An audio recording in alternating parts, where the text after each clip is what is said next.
నమస్తే. సామాన్యుడి చేతిలో సామాజిక అస్త్రం నంబర్ 1 న్యూస్‌కి స్వాగతం. నేను రవీంద్ర.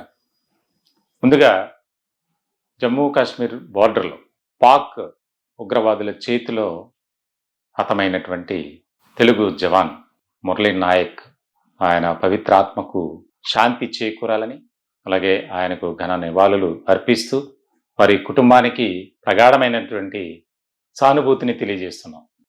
పహల్గాం ఈ అటాక్ జరిగిన తర్వాత ఏ రకమైనటువంటి పరిస్థితులు ఉన్నాయి అనేది మనకు అర్థమవుతుంది. విరోచితమైనటువంటి పోరాటం చేస్తూ ముష్కరులను ఎలా అయినా సరే కనిపించకుండా చేయాలి అనే దాంట్లో భారత సైనిక బృందం సక్సెస్ అయింది. ఇలాంటి సందర్భంలో రాత్రనక పగలనక ప్రాణాలకు తెగించి పోరాటం చేస్తున్నారు. ఇటువంటి క్రమంలో ఇక్కడ ఒక ముఖ్యమైనటువంటి ఒక చర్చ నడుస్తుంది.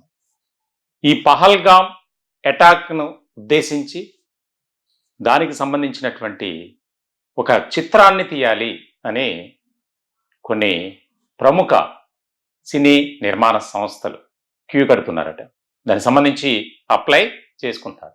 దాదాపుగా టాలీవుడ్, బాలీవుడ్ నుంచే ఇప్పటి వరకు 100 మంది టైటిల్ కోసం అప్రోచ్ అయ్యారట. అంతేకాకుండా ఇతర భాషల్లో కూడా హిందీ, కన్నడ, మలయాళం, తమిళం. అంటే మనం ఇప్పటివరకు సినీ పరిశ్రమలో వార్ బ్యాక్డ్రాప్ మూవీస్ అనేది చాలా వచ్చాయి, ఎంతో ఘన విజయం సాధించాయి, ఎంతో కోట్ల రూపాయల వసూళ్లు కూడా చేసినటువంటి సందర్భం.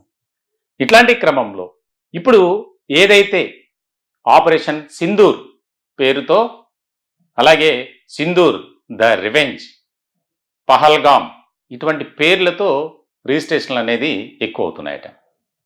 ఎందుకనంటే అమాయకులైనటువంటి టూరిస్టులపై, యాత్రికులపై విచక్షణారహితంగా కాల్పులు జరిపారు పాక్ సంబంధించినటువంటి ఉగ్ర మూక. దీంట్లో దాదాపుగా 26 మంది బలైపోయారు. తర్వాత జరిగినటువంటి పరిణామాలు కూడా మనకు తెలుసు. ఇటువంటి నేపథ్యంలో ఖచ్చితంగా ఆ యొక్క హక్కులను మనం తీసుకుంటే మంచి మూవీ తీయొచ్చు అనేది. గతంలో చాలా సినిమాలు వచ్చాయి, ఘన విజయం సాధించాయి. ఇలాంటి క్రమంలో ఇప్పుడు దీనికి చాలా క్యూ కడుతున్నారు, ఇంట్రెస్ట్గా ఉన్నారు. ఏదో చిన్న చిన్న నిర్మాణ సంస్థలు కాదు, పెద్ద పెద్ద నిర్మాణ సంస్థలు దానికి సంబంధించి అప్లై చేసుకుంటున్నాయట. ప్రతిరోజు సుమారుగా 50 నుంచి 75 మధ్య కొంతమంది నిర్మాతలు, నిర్మాణ సంస్థలు అప్రోచ్ అవుతున్నారట. ఈ టైటిల్తో మాకు అవకాశం ఇవ్వండి అని. అంటే భారతదేశం ఎంత శాంతియుతంగా ఉన్నప్పటికీ పాకిస్తాన్ యుద్ధాన్నే కోరుకుంది. కవ్వింపు చర్యలు ఏ రకమైనటువంటి పరిస్థితులు ఉన్నాయో మనకు తెలుసు. సో ఇలాంటి నేపథ్యంలో ఈ యొక్క వార్ బ్యాక్డ్రాప్ మూవీస్ అనేది అత్యంత ప్రాధాన్యత సంతరించుకున్నటువంటి అంశం. కాబట్టి మరి ఆ రైట్ ఏదైతే టైటిల్కి సంబంధించి ఆ రైట్ని ఎవరు ఓన్ చేసుకుంటారనేది ఇప్పుడు కీలకమైనటువంటి చర్చ. మొత్తానికి చూడాలి. ఇదేమైనప్పటికీ భారత్ పాక్ మధ్య ఈ రకమైనటువంటి పరిస్థితి వస్తుందని ఎవరు ఊహించలే. భారతదేశం అన్ని విషయాలలో సంయమనం పాటిస్తూనే ముందుకు వెళ్ళింది. కానీ పాకిస్తాన్ ఆ విధంగా లేదు. ఇప్పటికీ కూడా కవ్వింపు చర్యలకు పాల్పడుతూనే ఉంది. తాజాగా శంషాబాద్ ఎయిర్పోర్ట్ని పేల్చేస్తాం, భారతదేశాన్ని నామరూపాలు లేకుండా చేస్తాం అని చెప్పి, ఏదైనా సరే ఎంతో మన దేశం వెయిట్ చేసింది. వారు యుద్ధం కోరుకున్నప్పటికీ మనం శాంతియుతంగా ముందుకు వెళ్ళాలి, చర్చలకే అవకాశం ఇచ్చారు.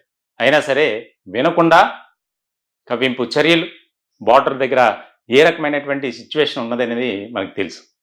సో మొత్తం చూడాలి. ఈ ఏదైతే ఆపరేషన్ సింధూర్ అనే టైటిల్ ఉందో ఆ టైటిల్ ఎవరు చేజిక్కించుకుంటారు, మరి ఎప్పుడు దానికి సంబంధించినటువంటి మూవీ వస్తుందనేది అందరిలోనూ ఒక తీవ్రమైనటువంటి ఉత్కంఠ అయితే నెలకొంది. ఈ టాపిక్పై మీ విలువైనటువంటి అభిప్రాయాలను కామెంట్ రూపంలో తెలియజేయండి. దయచేసి మా ఛానల్ని సబ్స్క్రైబ్ చేసుకోండి. Thank you.